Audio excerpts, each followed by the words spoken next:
안녕하십니까. 시사진단의 송원일입니다. 지난 16일 여객선 세월호 침몰로 온 나라가 충격과 슬픔에 빠졌습니다. 대형 재난이 발생할 때마다 대책을 세운다고 요란했지만 소용이 없었습니다. 오늘 시사진단에서는 세월호 침몰 사고를 계기로 국제안전도시로 공인된 제주의 재난 대응 체계를 짚어보겠습니다. 토론에 앞서 세월호 침몰 사고로 숨진 이들의 명복을 빌고 유족들에게 위로의 말씀을 전합니다. 이 자리에 토론자 4분 모셨습니다. 김지형 제주도 소방정책과장 나오셨습니다. 임채현 제주국제대학교 소방방재학과 교수입니다. 조승철 제주안전생활실천시민연합 대표 나오셨습니다. 홍영철 제주참여환경연대 공동대표입니다. 네, 반갑습니다. 이번 세월호 침몰 사고로 300명이 넘는 사람들이 숨지거나 실종됐습니다. 꽃다운 나이에 고등학생들이 대부분입니다. 참으로 안타까운 일입니다. 앞으로 이 같은 참극을 막기 위해서는 사고의 원인을 찾아내 대책을 마련하는 것이 무엇보다 중요합니다. 먼저 이번 세월호 침몰 사고에서 나타난 안전 관련 문제점을 짚어보겠습니다. 임채현 교수께서 먼저 좀 말씀을 해주시죠. 먼저 국민의 한 사람으로서 본 사고에 대해서 가슴 아프게 생각하고 기적을 기대해 봅니다. 세월호 침몰 사고의 문제점에 대해서는 언론에서 계속 보도되고 있고 많은 문제점들이 노출되고 있습니다. 저는 그 재난을 전공한 사람 입장에서 사고 전 단계의 예방과 대비 단계에서의 여러 가지 많은 문제점들, 그리고 사고 후 단계인 대응과 복구 단계에서 발생되는 여러 가지 많은 문제점들, 이 전반적으로 복합적으로 나타나면서 대형 재난으로 발생하고 그것들이 실질상 후진국형 재난이 아닌가 이렇게 생각합니다. 지난 몇 년 전에 발생한 구미 불산 누출 사고에서의 그러한 교훈들이나 얼마 전 발생한 경주 마우나 리조트에서 발생한 그러한 교훈들 자체를 반면교사 삼아서 더 나은 재난관리 시스템을 구축해야 됨에도 불구하고 그렇지 못한 안전 불감증이 가장 큰 요인이 아닌가 그렇게 생각해 봅니다. 예, 후진국형 재난 이렇게 말씀하셨는데 조승철 대표께서는 이번 세월호 침몰 사고 관련해서 안전상에 어떤 문제가 있었다고 보십니까? 예, 제주안전생활실천시민연합의 대표를 맡고 있는 조승철입니다. 네. 세월호 참사가 발생한 지 벌써 열흘째가 되어갑니다. 먼저 죄 없이 죽어간 꽃다운 어린 아이들과 부모의 눈물이 강산을 적시고 있는 현실을 보면서 안전을 지키지 못한 죄책감의 마음이 상당히 무겁습니다. 예. 이번 참사는 사람이 빚어낸 인재입니다. 또 재앙입니다. 안전이 담보되지 않고서는 미래가 없다는 사실이 이번 기회를 통해서 알게 되었습니다. 보통 안전사고 요인을 보면 보통 사람들이 이에서 심리적 원인이 있습니다. 고민이나 집착, 억측, 판단, 착오 이런 부분이 심리적 원인이고 그 다음에 생리적 원인이 있습니다. 피로, 수면 부족, 신체 기능 저하, 음주, 고령. 세 번째는 직장 원인입니다. 직장인과의 어떤 대립 관계라든지 대화 부족 이런 걸로 볼 수 있는데 이번 선장을 비롯한 선원들이 안전의식을 전혀 찾아볼 수 없다는 데 문제의 심각성이 있습니다. 순간의 부주의가 한나라의 재앙으로 번지는 결과를 초래했습니다. 사고뿐만 아니라 타인이 부주의에서도 자신도 모르는 사이에 발생하는 모든 재해를 미리 준비하는 자세가 준비합니다. 알겠습니다. 좋은 추억은 제주도 수학여행이라며 기대하고 길을 나섰다가 참변을 당한 희생자들을 애도하고 실종자의 무사 귀환을 간절히 기원합니다. 예, 알겠습니다. 김지영 과장께서 보시기에 이번 세월호 참사의 문제점 어떤 걸 들 수 있겠습니까? 예, 우선 이번 세월호 여객선 침몰 사고로 희생된 분들에 대한 명복을 빌며 유가족에 대한 심심한 위로의 말씀을 드리겠습니다.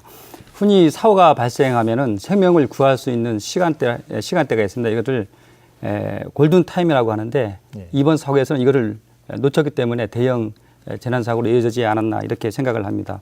왜 그런가 하면 처음 사고를 당했을 때 구명동의를 착용하고 즉시 가판으로 이렇게 탈출하도록 이렇게 명령을 했어야 되는데 이것이 이루어지지 않았다는 것이 이제 중요하고 언론에서 이제 보도된 바와 같이 선사 측에서도 평소에 안전 교육이라든지 시설 안전 규정을 준수하지 이제 않았기 때문에 사회적으로 이제 많은 비난을 받고 있습니다.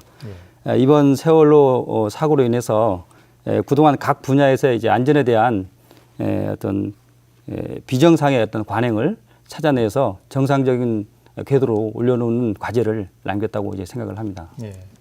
안전 불감증이 심각하다 이런 말씀이신데 홍영철 대표께서는 이번 세월호 참사 관련해서 어떤 문제가 있다고 보십니까? 네, 앞서 교수님께서도 총체적이라고 했지만 정말 이게 총체적인 문제인 것 같습니다.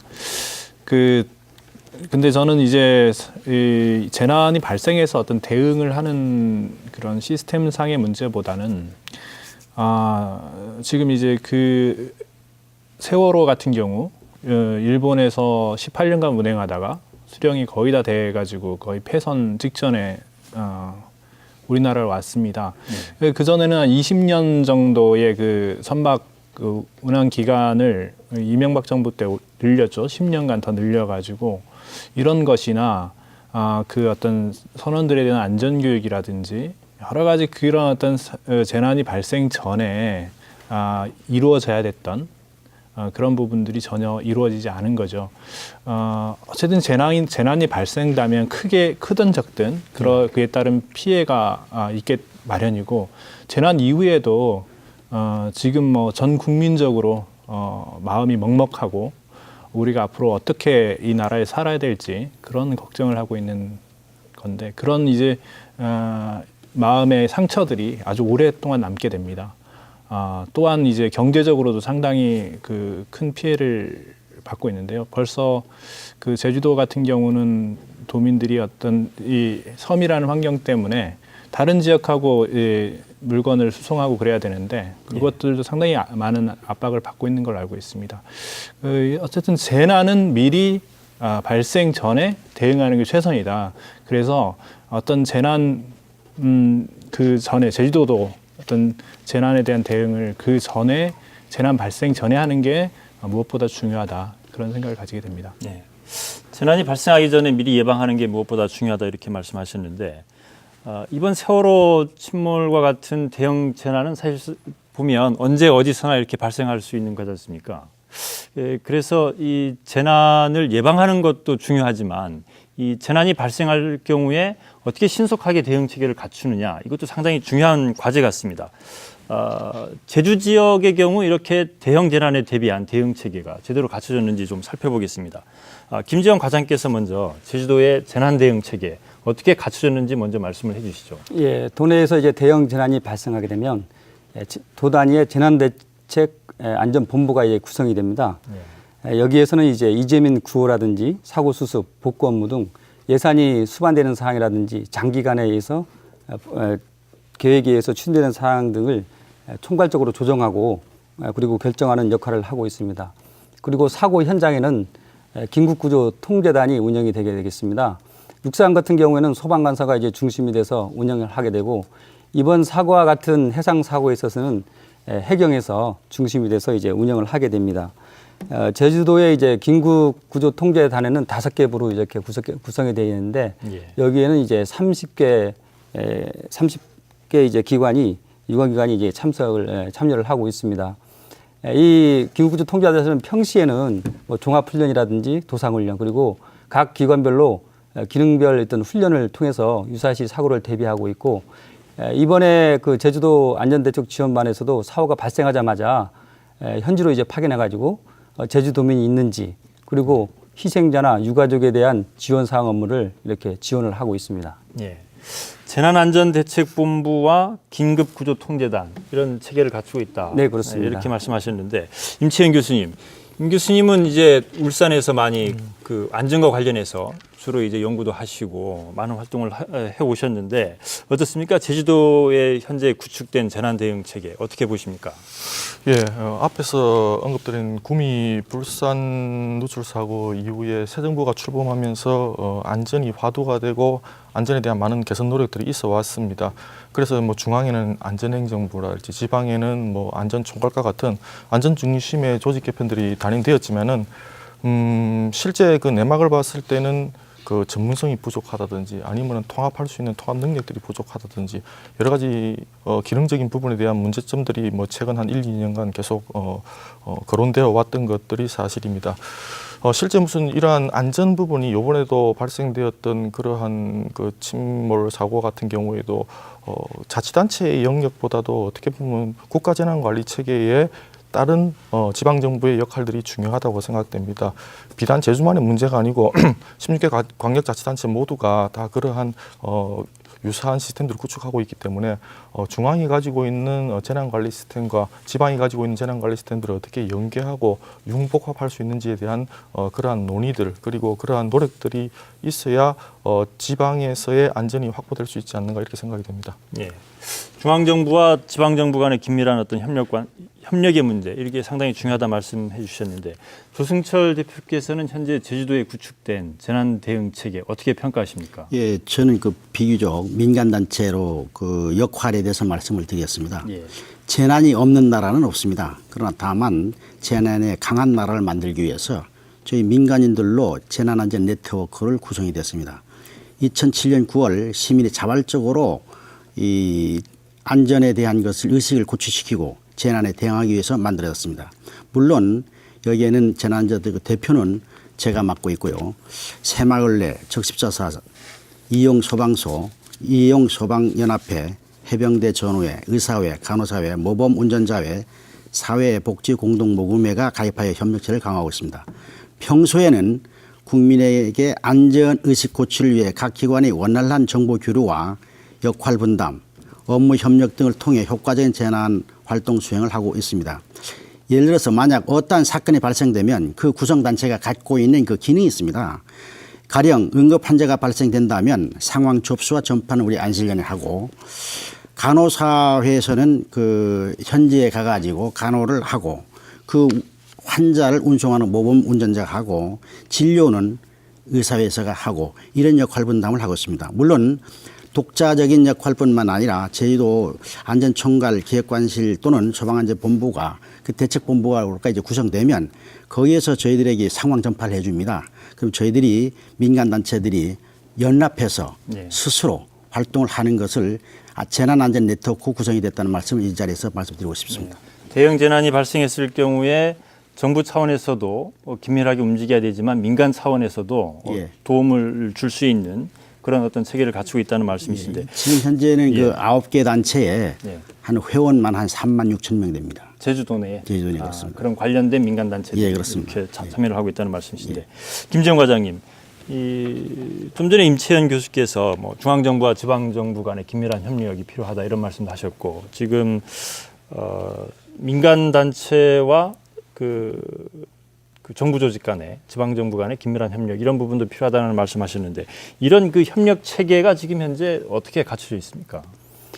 예, 우리 제주도 지역 같은 경우에는 육지부에 비해서 이제 지역이 작다 보니까 어떤 상호 기관 간의 긴밀한 협조 체계가 잘 갖춰져 있다고 생각을 합니다. 예.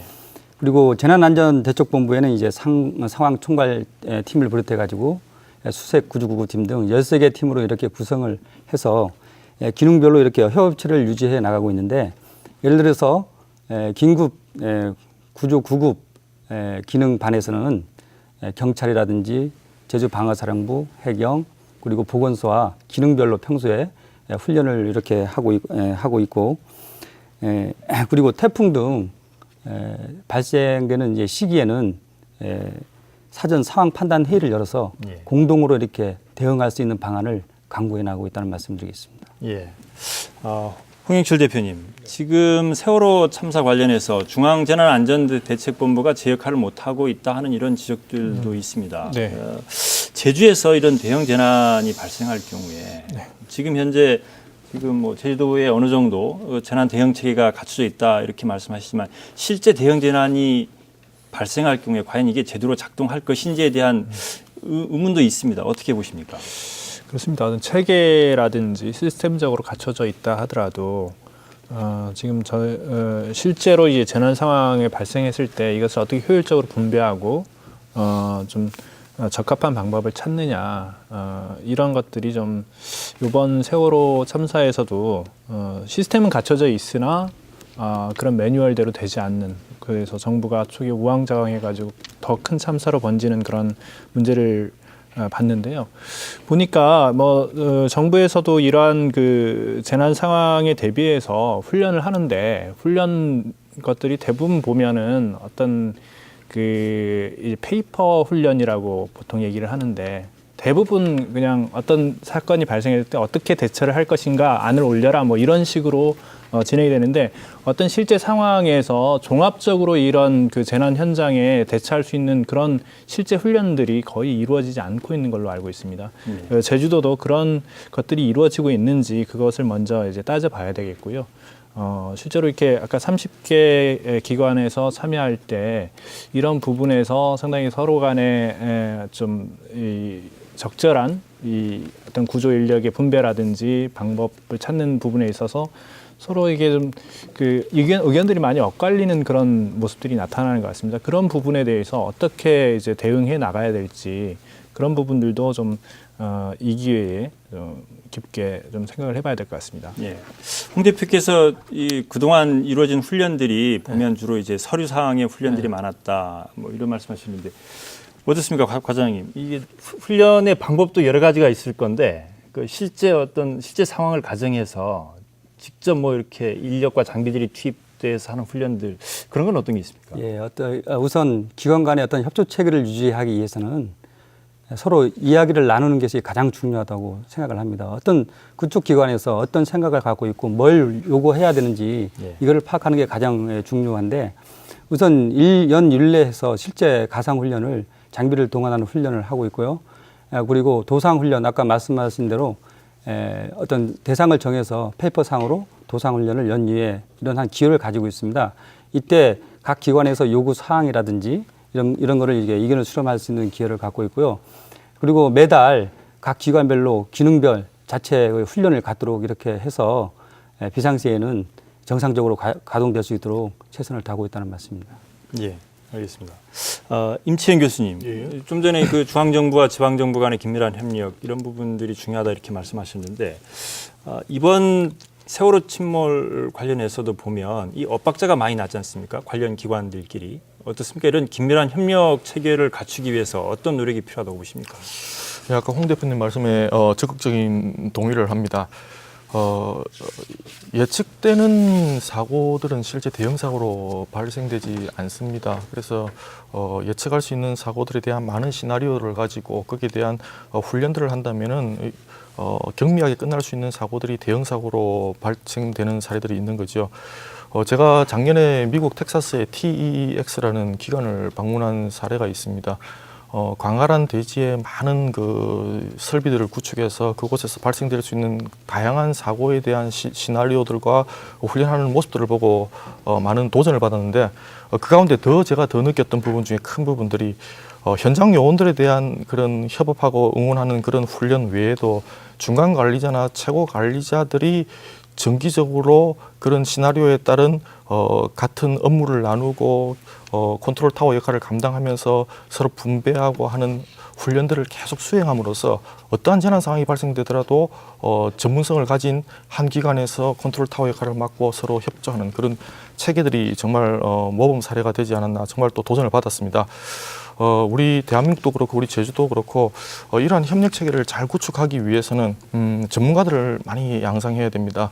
지금처럼 순환 보직제에 의한 공무원들의 이런 순환들은 실제 직함만을 가진 것이지 이런 대응 체계를 효율적으로 하기에는 한계가 있다고 봐가지고 또 그러한 전문가들을 또 훈련하는 그러한 시스템들을 가져야 제대로 된 재난 대응이 될 것이고 또 더 나은 우리나라 안전 항국이 될 수 있지 않겠나 이렇게 생각이 됩니다. 예. 임치현 교수께서 지금 이 재난관리기구의 순환보직이라든지 전문성이 좀 결여되는 그런 측면에 대해서 말씀하셨는데 어떻게 보십니까? 예, 지금 법령상으로는 이제 소방공무원 같은 경우는 소방 직렬로 돼 있고, 방재 쪽에는 이제 건축이라든지 건설, 뭐 화학 이런 쪽의 분들이 이제 근무를 하고 있는데 그런 문제점이 이제 중앙정부에서도 이제 인지가 돼서 금년부터 방재 직렬을 이제 신설을 해가지고 전문화 시키려고 지금 추진하고 있는 걸로 알고 있습니다. 그 방재 직렬이라면 구체적으로 어떤 분야의 전문가들을 채용하게 되는 겁니까? 우리 교수님께서 나와 있습니다만은 뭐 방재 쪽이라 하면 뭐 화재 그리고 자연 재난이라든지 이런 거를 공부를 한 사람들을 이제 채용해서 다른 순환 보직을 하지 않고 그런 재난관리 파트에서만 이렇게 일을 함으로써 전문 인력을 양성하는 그런 장점이 있다고 하겠습니다. 예, 알겠습니다. 조승철 대표님, 그 좀 전에 민간 차원에서 지금 그 민간 단체들이 네트워크를 구성을 하고 재난에 대응하기 위해서 협력 체계를 갖추고 있다고 말씀하셨는데, 그런 민간 차원의 노력도 있지만 지금 그 지방 정부와 또는 중앙 정부와 이게 긴밀하게 협력하면서 재난에 대응하기 위한 이런 시스템도 필요한데 어떻습니까? 민간 차원에서 이렇게 활동을 하시다 보면 좀 이런 부분들은 좀 보완했으면 좋겠다는 뭐 그런 생각이 들 때가 있을 텐데. 예, 아까 그 임채인 교수님께서 그 예측되는 사고와 예측되지 않은 사고에 대해서 구분해서 말씀해 주셨습니다. 예. 또 하나는 그 제도권에 대한 말씀을 하셨습니다. 정부의 그 탓을 지금 돌리고 있는데, 이 예측되지 않은 사고는 공무원에 가서 막을 수 없는 사회들입니다. 따라서 이거는 전 국민이 안전 의식을 고취시켜서 사고에 대응할 수 있는 능력 배양이 중요합니다. 지금 세월로만 하더라도 거의 공무원이 가가지고 그 지휘할 수 있는 입장이 아니었습니다. 그 순간에는. 물론 사고 발생 이후에는 우리 정부가 개입을 했습니다만은. 그래서 우리 안실연과 같은 시민사회단체는 전 국민 계몽운동입니다. 안전의식 고취시켜서 그들로 하여금 사고 발생을 예방하자는 것이죠. 사고 발생 요인을 제거하자는 겁니다. 우리 스스로가 이러한 안전사고에 대비하자고 하는 마음가짐이 무엇보다도 중요합니다. 물론 심리학의 창설자 메슬로 같은 분은 그 생리적 욕구 다음에 안전의 욕구라고 말씀하셨습니다. 모든 사람이 안전을 해야 되겠다는 생각은 다 갖고 있지만 이걸 실질적으로 실천하거나 행동하기에는 상당히 어려워 있습니다. 그간 우리나라가 고도 성장을 하면서 경제는 많이 발전됐지만 안전은 소홀한 점이 좀 없지 않아 있습니다. 이제부터라도 늦지 않았으니까 안전사고 예방을 위한 전 국민 캠페인이 주로 이루어져야 되고 봅니다. 또한 저희 안실연에서는 안전교육과 더불어서 홍보, 캠페인, 또 세미나 이런 것을 무척 하고 있습니다. 아까 우리 김지영 과장님께서 말씀을 안 하셨는데, 우리 그 제도권하고 이게 행정청하고 상당히 유기적 협조를 많이 하고 있습니다. 예를 들면 안전한거 훈련을 지금 하고 있습니다. 아주 그 취약지역에 가가지고 실질적으로 거기 장비를 직접 투하하고 또 우리 민간인하고 공무원하고 같이 협조를 해서 그 훈련의 성과를 거두고 있습니다. 두 번째로는 범도민 안전체험 행사를 1년에 한 번씩 꼭 하고 있습니다. 물론 2014년도에 6월 달에 계획이 되어 있었습니다만은 이번에 그 선거 때문에 9월 달로 옮겼습니다. 이러한 것들이 자주 반복적으로 한다면 우리 전 국민이 안전의식이 돼서 사고를 꼭 누가 막는 것이 아니라 스스로가 막아야 되고 스스로 생명의 존귀함을 느낄 수 있도록 하는 사회적 분위기가 조성된다고 봅니다. 알겠습니다. 홍영철 대표님, 지금 이 재난 대응 기구의 전문성의 문제라든지 그리고 공무원들의 어떤 순환보직의 문제 이런 부분들이 좀 그 얘기가 나왔는데 어떻게 생각하십니까? 네, 동의합니다. 동의하고요. 지금 1년에 한 번, 2년에 한 번 이렇게 일반 행정직 공무원들이 이런 자리에 가면 어떤 실상 재난 현장의 어떤 대응 매뉴얼이나 이런 것들이 익숙하지 않고 그래서 결국 이제 우왕좌왕하는 경우가 많은데 이런 부분들은 반드시 좀 바꿔줘야 되겠죠. 분명히 전문 분야에 이런 재난 관련해서 다양한 재난들이 있기 때문에 그거에 따른 전문가가 있어야 되고 그것을 지금이야 또 양성한다는 게 참 한스럽기도 한데 안타깝고요. 근데 상당히 꼭 필요한 부분이라고 생각하고 제주도도 이런 전체적으로 제주도 이 재난 대책 본부의 어떤 그런 인력들이 유사시에 이것도 모이는 팀 성격의 거 아닙니까? 그러면은 어느 정도 이제 그런 분들 중심으로 해서 구성되는 건지 그런 부분들도 좀 꼼꼼히 따져봐야 될 걸로 그렇게 생각됩니다. 예, 알겠습니다. 이 제주는 또 이렇게 섬이라는 특성 때문에 뭐 산에서도 사고가 날 수 있고 바다에서도 대형 재난이 발생할 수 있는데 그만큼 다양한 재난이 발생할 수 있는 만큼 그 구조 장비라든지 인력이라든지 또 뭐 전문가라든지 전문 인력이라든지 여러 가지 좀 준비해야 될 게 많을 걸로 생각이 되는데 이런 그 다양한 재난에 대비하기 위한 구조 인력과 장비 이런 부분들이 지금 충분하게 돼 있습니까? 김지영 과장님. 예, 제주도는 다 알다시피 섬이라는 어떤 지리적 특수성이 있습니다. 그리고 매년 이제 태풍의 길목에 있어서 매년 태풍에 의한 재난 피해가 발생하고 있고 발생 가능성이 매우 높다고 할 수 있습니다. 이러한 재난 발생을 신속하게 대응하기 위해서 인명 구조라든지 재산 피해를 최소화하려고 이제 제주도 내에 이제 소방서를 동서남북으로 해서 4개소를 이렇게 운영하고 있고 예. 그리고 읍면 동별로 21개 119 센터를 운영을 하고 있습니다. 그리고 이제 도내 대형 재난 발생 시에는 이제 구조 인력이 충분히 확보돼야 하겠지만 어떤 예산상의 한계도 있는 만큼 이러한 문제점을 최소화하기 위해서 어떤 군부대라든지 민간 단체를 이제 활용하고 그리고 대형 재난 시에는 중앙의 119 구조대도 이제 활용할 수 있도록 협력 체제를 유지해 나가고 있습니다. 예. 임치행 교수님, 이 제주 같은 경우는 이제 섬이라는 특성 때문에 다양한 재난이 발생할 수 있는데 그만큼 어떤 이 대비책이 상당히 좀 중요할 것 같은데 어떤 그 대비책이 보완돼야 된다고 보십니까? 육지 같은 경우에는 인적 물적 자원들을 지원할 수 있는 시스템도 구축되어 있고 그런 시스템 범위 외라도 대형 재난이 발생될 때는 언제든 지원할 수 있는 체계가 되어 있는데 우리 제주 같은 경우에는 섬이기 때문에 한정된 인적 물적 자원을 활용해서 재난을 대응해야 된다는 그런 특성들을 가지고 있습니다. 그렇다고 막연한 이런 불안감 때문에 고가의 장비나 무슨 시스템들을 구축한다고 할지라도 안전이 100% 확보되는 것은 아니죠. 그래서 우리 제주가 가지고 있는 재난 위험성들이 어떠한지에 대한 면밀한 검토가 먼저 되어야 된다 생각합니다. 제로베이스 상태에서 위험성들을 다시 한번 분석해보고 거기에 맞춰서 우리가 가지고 있는 인적 물적 자원들이 어떠한지를 보고 또 보완해야 될 부분들이 무엇인지 중장기적인 플랜을 가지고 차근차근 구축해 나가는 것들이 필요하지 해양사고가 발생되었다 해서 해양사고에 집중하고 산악사고가 발생되었다 해서 산악사고에 집중하고 이러한 부분들은 전체적인 안전 성능에 미치는 영향은 그렇게 크지 않다고 그렇게 생각됩니다. 예.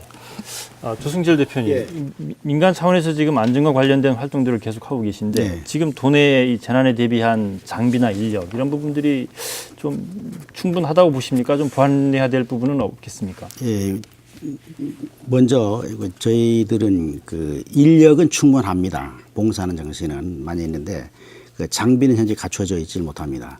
다만 이 소방방재본부하고 이게 소방안전본부하고 이렇게 연락이 체계돼 가지고 그런 부분은 이제 협조하면 충분히 가능하고 있습니다.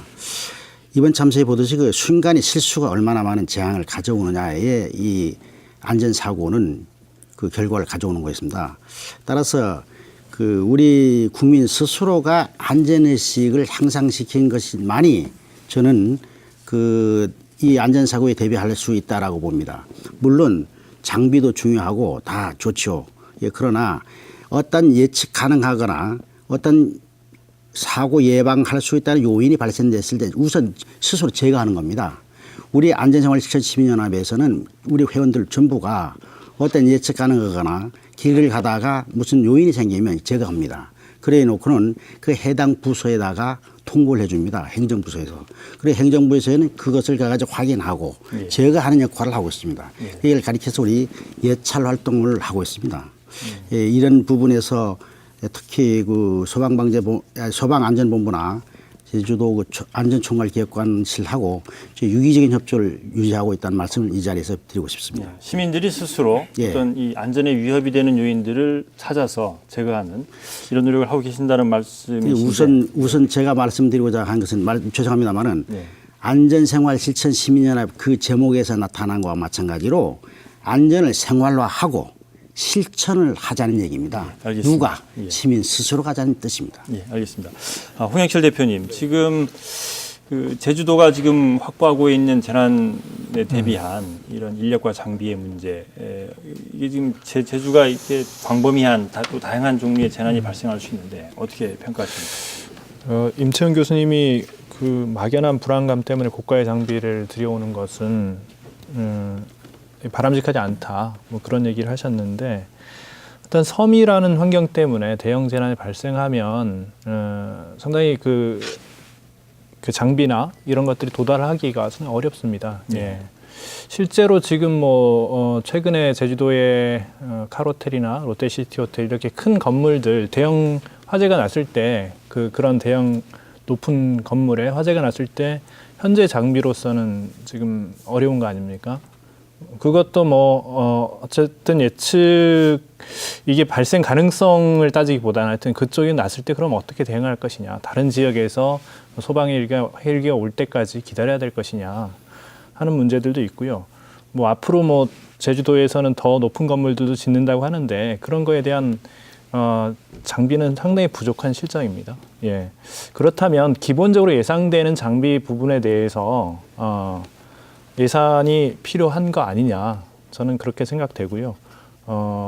예상되는 그런 것들의 어떤 가능성 부분에서는 좀 정확히 모르겠습니다만은 하여튼 현재 발생될 수 있는 그런 상황들에 대해서 대처 능력이 없다면 그 부분에 대해서는 좀 긴박하게 준비를 해야 되고, 정부도 제주도라는 섬 여건이라는 거를 좀 고려해서 이런 부분에 대해서 좀 깊이 있게 고려하고 반영이 되도록 해야 됩니다. 그렇지 않으면 현재 상황에서는 저희가 요번에 드림타워 문제 때문에 그 여러 가지 이제 방제 여건들을 이렇게 살펴봤는데 그런 고층 건물에 대한 대응 매뉴얼도 아직 안 갖춰져 있고, 화재 발생이나 또 거기에 장비들도 더 막막한 실정입니다. 이런 부분들에 대해서 분명히 좀 지금 눈에 보이는 것들은 좀 구비를 해야 된다, 갖춰야 된다, 그런 말씀을 다시 드리고 싶습니다. 예. 김지영 과장님, 지금 홍 대표께서 초고층 건물의 어떤 재난 안전 관련해서 필요한 장비들이 있으면 구입을 해야 되고 갖춰야 되는 거 아니냐, 사전에 이런 말씀하셨는데 장비 측면에서 좀 보완해야 될 부분이 있습니까? 예, 지금 제주 사회에서 대두되고 있는 게 고층 건축물 관련해서 예. 많은 문제가 논의되고 있습니다만은 제주 도내에는 이제 소방서별로 최소한 2대 이상의 어떤 고가 사다리 차를 이렇게 배치하고 있고, 그리고 고층 건물 같은 경우에는 자동화된 이런 소방 시설이 돼 있어서 예. 자동적으로 이제 화재가 진압되고, 그리고 중간에 이제 피난층이 있습니다. 이곳에는 연기라든지 화기가 들어오지 못하도록 해서 인명을 대피하는 시설을 갖추고 있다는 말씀을 드리고, 그리고 고층 건물에 그 화재 진압 매뉴얼이 없다는 것은 좀 우리 도민들이 좀 정확히 아셔야 될 부분인데, 우리가 고층 건물에 화재가 났을 경우에 어떻게 진압해서 어떻게 인명을 구조하고 화재를 진압해야 된다는 총괄적인 그런 지침은 가지고 있습니다. 그렇지만 각각의 대상에 대한 그런 매뉴얼이라는 것은 그 시설의 여건 어느 쪽에 어느 방이 있고 위험 요소가 어디에 있는지 이게 나와야만이 매뉴얼을 작성하는 것이기 때문에 구체화되면 건물이 이렇게 들어서게 되면은 그러한 매뉴얼을 작성을 해가지고 유사시에 대비할 수 있도록 하겠습니다. 예. 제가 추가적으로 말씀드리면 지금 현재 제주도의 그 아까 고가 사다리차 얘기하셨는데 17층 높이 아닙니까? 접근 가능한 것이. 그러면은 그 어떤 거기에서 또 대피 공간이 있다고 하더라도 거기서 마냥 기다릴 수는 없는 겁니다. 결국 그 건물에서 탈출을 해야 되는데 이 위에 옥상에 일단 대피를 하게 되면 그 분들을 구조해야 되는 거 아닙니까? 근데 그건 다른 방법이 지금 헬기 외에는 없는 거죠. 그렇다면 아까 말씀하신 것처럼 그 각각 건물마다 이제 소방 매뉴얼이 또 있어야 된다는 얘기인데, 그러면은 지금 현재 카로텔이라든지 롯데시티 호텔이라든지 이런 거에 대한 각각 건물에 대한 그 소방 매뉴얼이 별도로 있는 건지 그런 부분들도 시민들로서는 궁금한 것이고요. 말씀해 주시면 좋겠습니다. 예, 그 각 대상물에는 지하에는 어떤 시설이 있고, 이염물 탱크가 있다든지 숙소에는 어떤 것이 있고 위험 요소가 어디라든지 하는 그런 각각의 매뉴얼이 있습니다. 그리고 그 고층 건물의 인명을 대피하기 위해서 제주도 자체 내에 소방 헬기를 보유하고 있지는 않습니다만은 해경이라든가 육경 그리고 군부대에 헬기가 갖춰져 있어서 유사시에는 협력 체계를 유지해서 인명 구조를 하려고 지금 업무 협약을 체결한 상태입니다. 그러니까 제주도 해경에 있다는 얘기인가요? 네, 그렇습니다. 그 임채연 교수께서는 초고층 건물 재난 관련해서 연구를 많이 하셨는데 어떻습니까? 지금 제주에는 없던 이 초고층 건물들이 계속 생길 예정인데 어떤 그 재난 관련해서 어떤 대비가 필요하다고 보십니까? 실제 초고층 건축물이 가지는 특성은 단순합니다. 높다 하는 거죠. 높기 때문에 피난이 어렵다. 피난이 어려운데 피난층은 옥상층도 말씀하셨지만 실질상은 바닥층까지 1층까지 내려오는 것이 피난으로 본다고 할 때에 계단실이 가장 피난할 수 있는 최적의 루트인데 그 루트에는 연기가 또 상승하기 때문에 연기로 오염될 수 있다는 그런 위험성을 가지고 있습니다. 그래서 그런 부분들 대응하기 위해서 실제 제연 설비, 극기가압 제연 설비나 이런 시스템들을 구축하고 있지만은 거기에 대한 성능들에 대해서 아직도 많은 논의들이 있습니다. 또 초고층 같은 경우에는 우리 흔히 말하는 연돌 효과라고 스택 이펙트를 하는 그 꿀뚝에서 연기가 빨려가는 그런 힘처럼 그 계단실에 연기가 유입되게 되면 상층부로 엄청난 속도로 유입이 되게 되는데 그러한 부분들을 감안해서 제연 성능들을 확보해야 되는 부분들에 대한 검토나 노력들이 필요할 것 같고 우리 과장님께서 그 대피층에 대한 부분을 말씀하셨는데 실제 그 리퓨즈 에어리어가 갖춰야 되는 성능들이나 그런 목적들이 피난에 직접적인 영향을 줄 수 있는 검토나 노력들이 더 많이 필요하다고 저는 생각이 됩니다.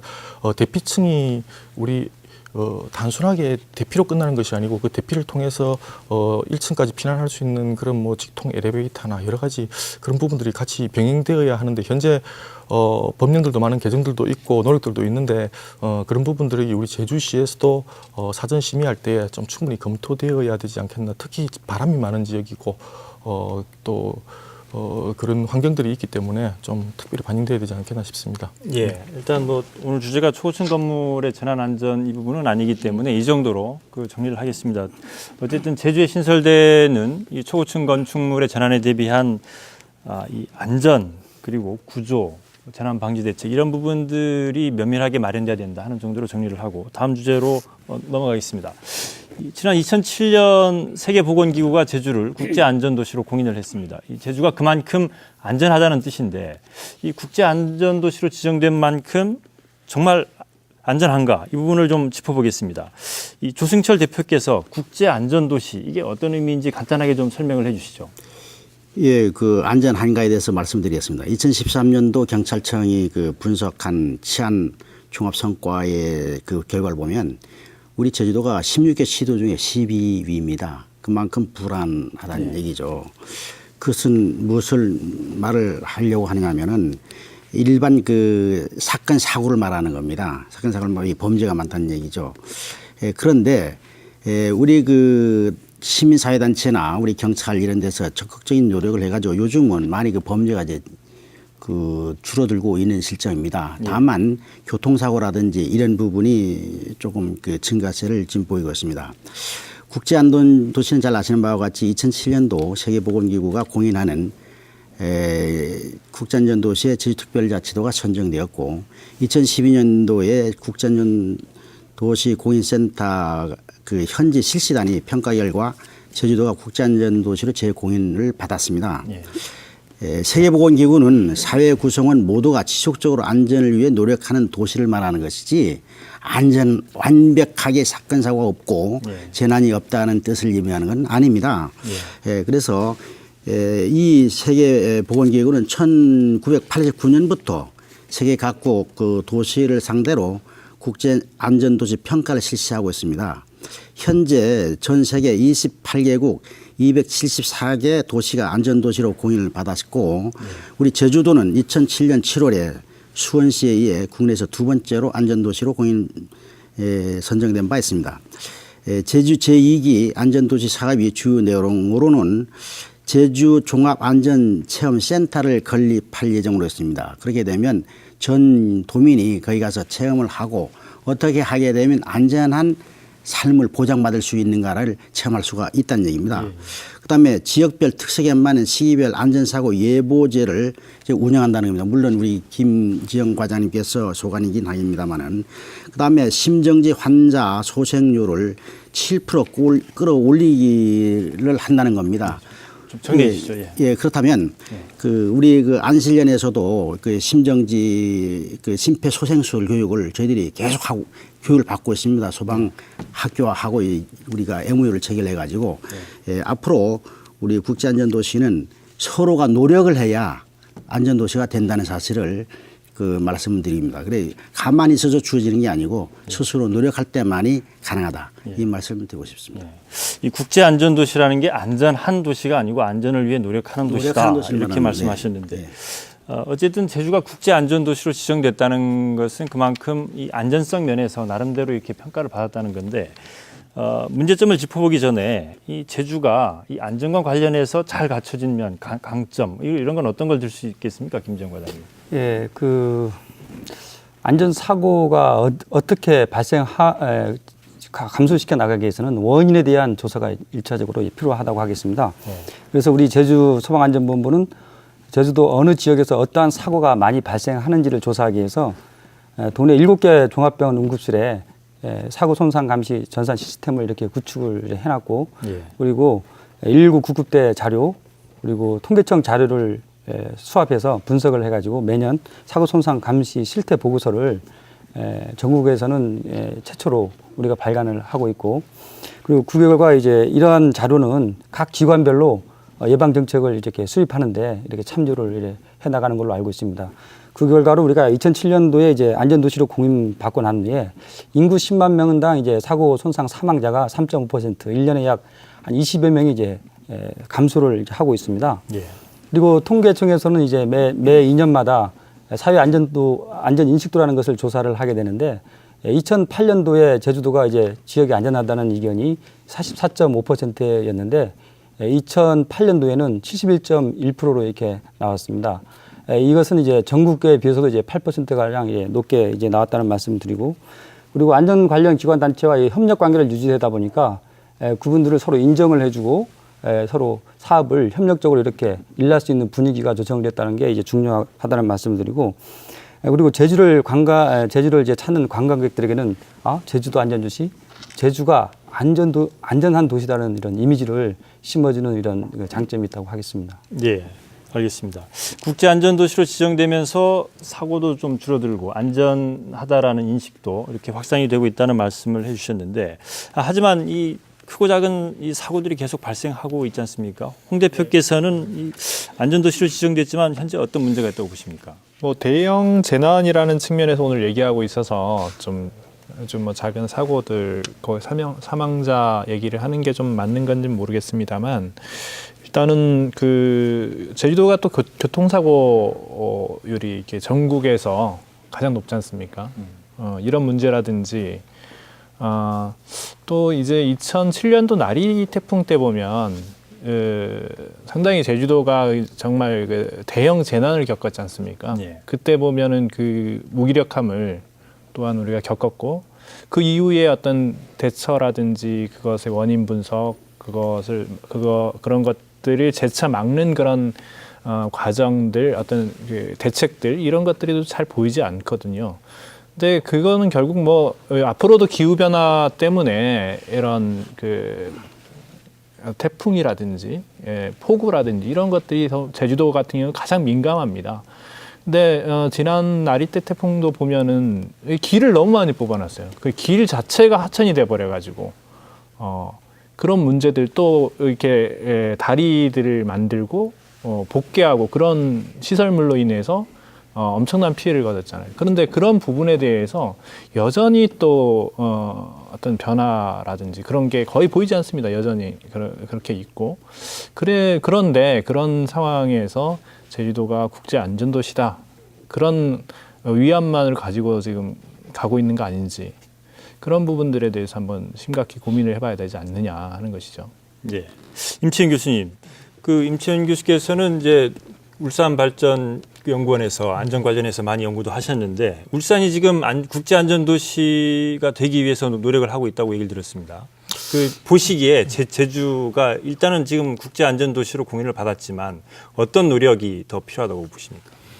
제가 울산에서 국제안전도시 인증을 추진하면서 우리 국내 한 8개 시도에서 지금 국제안전도시를 인증을 받았는데, 그중에서 2002년도에 수원시가 가장 먼저 받았지만은 현재 그쪽은 활동이 좀 저조한 편이고, 2007년도에 제주에서 인정받은 우리 제주시가 가장 활동도 왕성하고 그 결과도 상당히 좋은 결과들을 발생하고 있습니다. 그래서 아주 선진지로 여겨지고 우리 지역에서도 많이 방문도 하고 이렇게 벤치마킹도 하는 걸로 제가 알고 있습니다.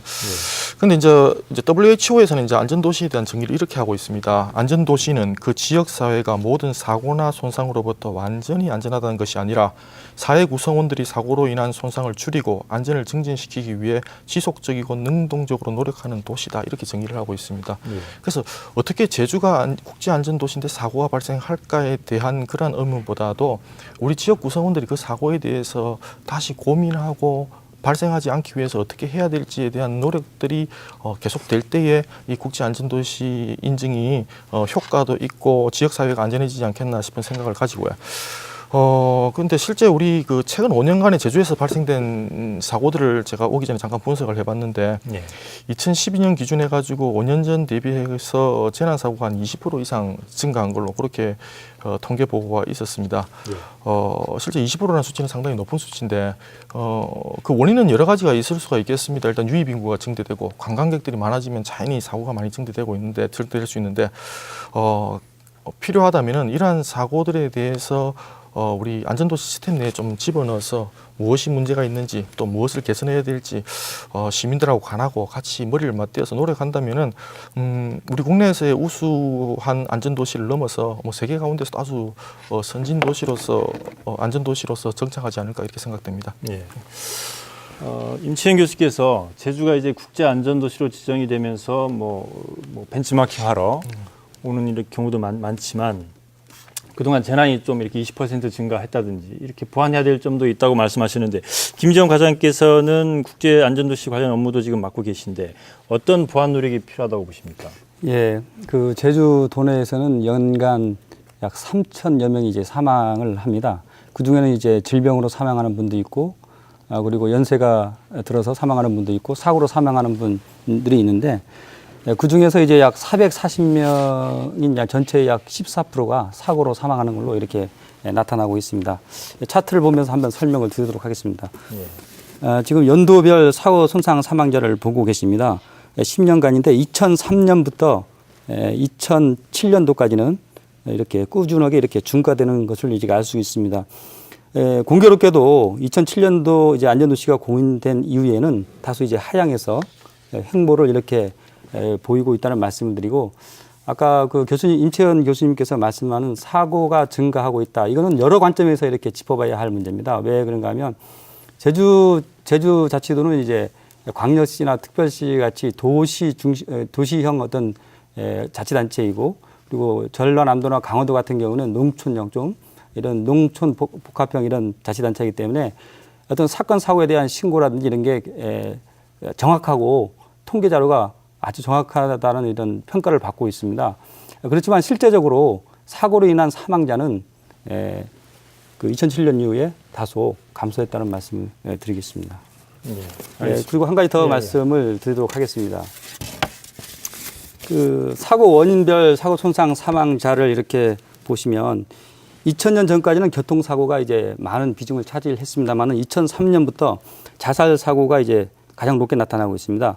2006년도부터 2009년도까지 급속히 이렇게 증가를 해서 지금 그 행보세를 보이고 있는데 2012년도 기준으로 약 180명의 이제 자살 사망자가 발생했고, 교통사고 같은 경우에는 보시면 추세가 이렇게 하향 안정세를 보이고 있는 걸 알 수 있습니다. 2012년도 같은 경우에는 한 97명이 이렇게 사망을 했습니다. 그리고 세 번째 그 추락과 익사 사고 같은 경우에는 매년 비슷한 수준을 보이고 있는데 1년에 약 15명 내지 18명이 사고로 이제 사망하는 걸로 이렇게 나타나고 있습니다. 예, 알겠습니다. 조승철 대표님, 이 제주가 국제 안전도시로 지정되면서 이미지상으로 안전하다 하면서 그 관광객들한테도 좋은 그 이미지를 심어주고 있는데 이 관광지이기 때문에 특히 안전이 중요할 수 있지 않습니까? 어떻게 보십니까? 관광이라고 하는 그 단어는 한자로 지역을 하면 볼관자 삐광자입니다. 예. 본다는 것은 관광객이고 삐광자는 관광 자원을 말하는 것이죠. 관광 자원이 있기 때문에 관광객이 오는 것이고, 관광객이 있기 때문에 관광지를 더 만들어가고 축복하고 편의시설을 만들어가는 걸로 이게 빠집니다. 어디든지 자기가 가고자 하는데 위험 요소가 따르되면 안 가겠죠. 예. 그러나 우리 제주도 같은 경우는 2007년도에 국제안전도시로 공인을 받았고 2012년도에 재공인을 받았기 때문에 우리 제주도가 물론 세계 7대 자연경관이나 유네스코 3관왕으로 이게 그 세계적으로 알려져 있지만 더욱이 중요한 것은 안전도시로 공인받았다는 것이 관광객들에게 심리적 불안 요인을 제거시켜주고 또 와서 편하게 쉴 수 있다고 하는 기대감이 있어서 제가 볼 때는 아주 고무적으로 평가를 하고 있습니다. 예, 알겠습니다. 제주가 이제 국제안전도시로 지정이 되면서 관광객들에게 좀 신뢰감을 심어주고 하는 그런 그 효과가 있는데, 하지만 이 우리 주변을 살펴보면 여전히 그 안전 불감증이 많지 않습니까? 이 안전을 최우선으로 생각하는 문화를 정착시키기 위해서는 어떤 그 노력이 필요할지 이걸 좀 짚어보겠습니다. 임채연 교수께서 아직도 우리 사회 곳곳에 남아 있는 안전 불감증 어떤 게 있습니까? 일단은 그 하일리의 1대 29대 300이라는 법칙이 있습니다. 한 번에 중대 사고가 발생되기 전에 29번의 경미한 사고와 300번의 이상 징후들이 발생되는 거죠. 그럼 이런 이상 징후들을 통해서 우리가 사고를 인지하고 사고 예방을 위한 노력들이 있어야 하는데 그러한 부분들을 자꾸 무시하고 넘어가는 것들이 안전 불감증이 되겠습니다. 실제 선진국 같은 경우에는 영국이나 미국이나 이런 선진국들을 우리가 볼 때는 그러한 나라들은 유치원 때부터 이 안전에 대한 교육들을 정례화하고 그렇게 실시하고 있습니다. 그를 통해서 안전이 몸에 배이고 그 안전에 대한 중요성들을 깨닫게 하고 있는데 우리나라는 교육 자체도 안전이 좀 형식적인 부분들이 상당히 많고 특히 우리 제주 같은 경우에는 국제안전도시를 아주 우수하게 적응하고 있는 자치도로서 이런 교육 시스템을 좀 차별화해서 제주만이 가지는 안전 교육도 만들고 제주만이 가지는 안전 체험 훈련장들도 만들어서 제주를 관광하는 분들이 또 다르게 볼 수 있는 부분이 제주의 안전이 하나의 상품화될 수 있는 이런 노력들이 같이 있었으면 좋겠습니다. 예. 대책에 대해서는 좀 이따 짚어보기로 하고 안전 불감증 관련해서 홍영철 대표께서 어떤 부분에 문제가 있다고 생각하십니까? 네, 일단은 뭐 이번 세월호 관련해서도 아까 말씀해주신 것처럼 어떤 여러 이상 징후가 발견되고 그랬음에도 불구하고 그것을 그대로 운항하는 이런 것들이 어떤 불감증이라고 보고요. 그것들의 어떤 기업들이 자기의 최대 이윤을 뽑아내기 위해서 규제를 완화해 주는 거, 예. 이것도 안전 불감증이라고 봅니다. 예. 그래서 어쨌든 안전이 최우선이라고 했을 때 이런 부분들은 정말 앞으로는 없어야 될 것 같습니다. 그러니까 그런데 이미 이제 제주도도 앞서 말씀드렸지만 2007년도에 그런 재난을 겪었음에도 불구하고 이것들에 대한 개선이라든지 원인 분석, 그냥 단순히 그거를 천재지변 정도로 바라보는 그런 상황에서는 또 같은 일이 발생할 수밖에 없다는 거죠. 이게 또한 안전 불감증입니다. 그 똑같은 그것들이 되풀이되는 것들 분명히 알 수 있음에도 재해가 언제 닥칠지를 모르죠. 근데 그것들을 어떤 발생 원인들을 알고 그 발생 원인들을 없애는 거 이런 것들이 돼야 되는데 그러지 못하고 있다는 거죠. 그래서 참 지금 제주도도 이런 부분에서 우리가 그 전에 겪었던 문제들을 좀 어떻게 개선해야 될까 이런 것들을 좀 총체적으로 봐야 될 때입니다. 예.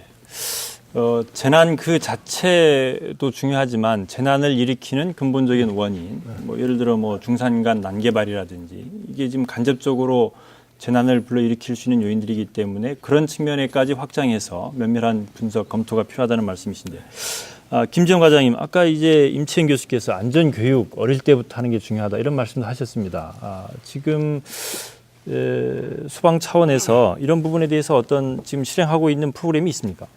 예, 일단 그 안전 관련해서는 이제 개별 법령에 따라서 학교 안전 같은 경우는 교육청에서 하고 소방 안전에서 소방서 기관별로 이렇게 나누어져 있습니다.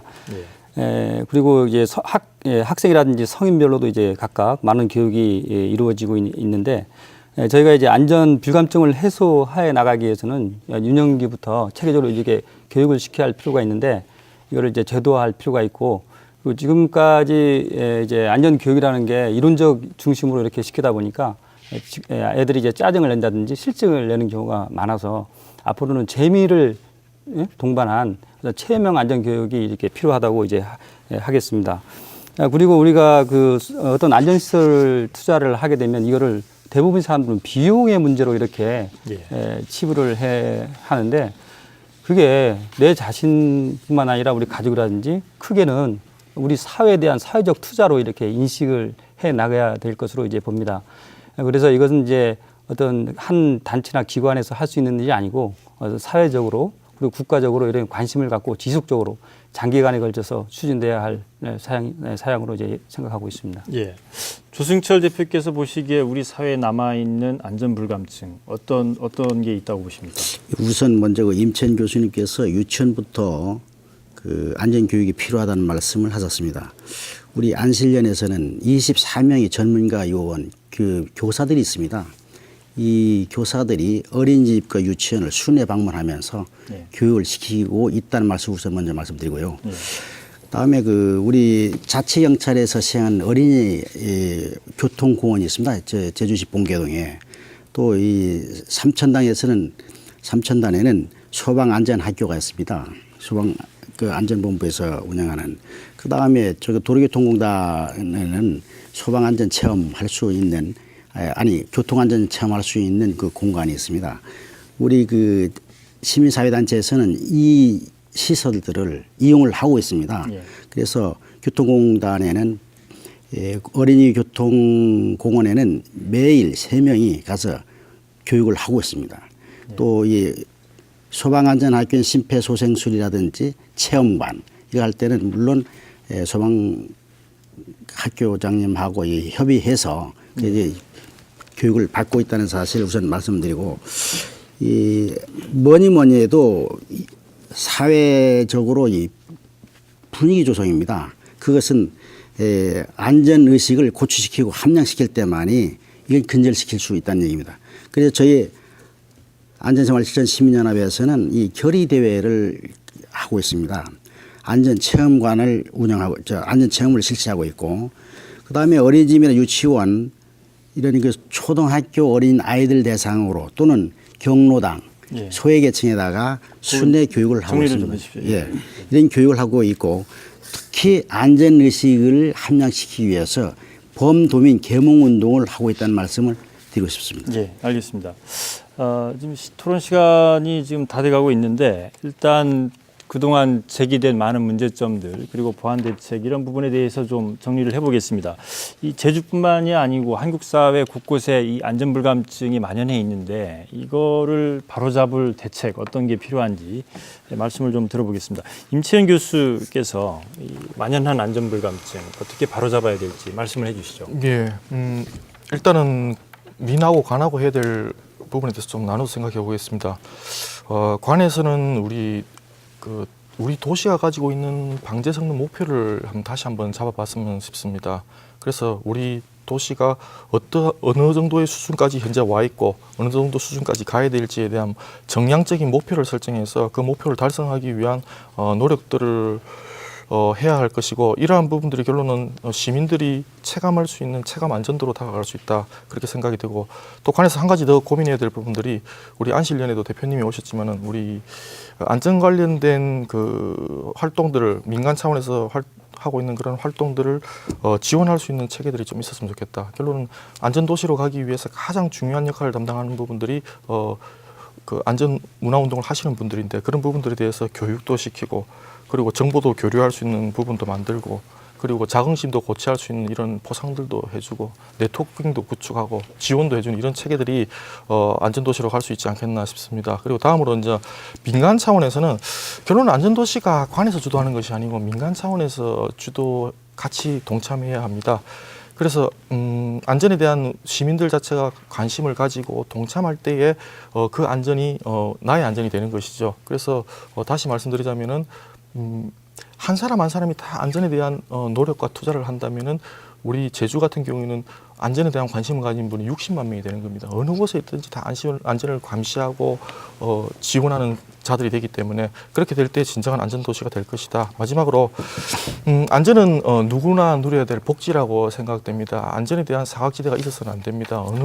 어느 구석에 있더라도 안전을 누릴 수 있도록 우리 스스로가 같이 노력해야 되지 않겠나 생각합니다. 이상입니다. 네, 안전은 복지다 이렇게 말씀해 주셨는데 김재영 과장님, 그만큼 이게 모든 사람들이 누려야 될 복지 차원에서 접근을 한다면 안전을 그만큼 강화하기 위한 그 대책이 무엇보다 중요할 텐데 앞으로 어떤 개선 방안들이 필요하다고 보십니까? 예, 일단 우리가 안전하면 좀 굉장히 큰 주제로 생각을 많이 하는 것 같습니다. 왜냐하면 사건, 사고가 나게 되면 이게 사회적으로 크게 이슈화되기 때문에 그런데 사실은 사고가 발생해서 조사를 하게 되면 아주 자그마한 부주의로 인해서 대형 사고로 이제 이어지는 경우가 참 많습니다. 그렇기 때문에 우리가 이제 일상생활에서 작은 하나하나의 실천, 예를 들어서 다중이 이용하는 시설에 갔을 때는 비상구 위치를 확인한다든지 우리가 횡단보도를 건널 때 파란불만 켜 있으면 안전하다고 이렇게 느끼지 않습니까? 그렇지만 굉장히 위험하거든요. 운전자가 파란불을 보지 못할 수도 있기 때문에 그런데 이런 운전자의 어떤 안전벨트 착용이라든지 이런 기본적인 안전수칙만 지켜도 제주도의 안전사고가 굉장히 많이 줄어들 것으로 이렇게 생각을 합니다. 그래서 이제 이런 게 그 안전 습관은 어른이 돼서는 이제 바뀌기가 좀처럼 어렵고 유년기부터 이제 체계화적으로 이렇게 실시를 해 나가야 되는데 우리 지역 사회에 있는 구성원 모두가 하나하나가 이런 작은 실천을 통해서 실천을 한다면은 제주가 살기 좋고 안전한 제주 국제 안전 도시로 거듭날 것으로 이렇게 생각을 하고 있습니다. 네, 일상생활 속에서의 작은 실천이 중요하다 이렇게 말씀하시는데 홍 대표께서는 어떻습니까? 이 안전불감증 개선하기 바로잡기 위한 어떤 과제들이 필요하다고 보십니까? 예, 지금은 정부 차원에서부터 쭉 대한민국 전체가 어쨌든 바뀌어야 되는 문제인데 안전을 최우선하고 아까 교수님 말씀하신 것처럼 이 복지라는 부분으로 접근해야 된다. 맞습니다. 맞고 그런데 실은 이제 그렇다고 한다면 이게 중요하고 그 재난이 발생해서 나중에 후유증이라든지 이런 것들이 엄청나고 어떤 경제적으로 사회적으로 이런 파급되는 그런 악영향이 많다고 했을 때 이것들을 정말 막아야겠죠. 그러면 실제로 말로만 해서 될 것이냐? 안전 문화를 확산시키기 위해서 교육도 해야 되고 여러 이제 방제 기구라든지 어떤 그 훈련도 해야 되고 어떤 예산 문제가 상당히 중요합니다. 예.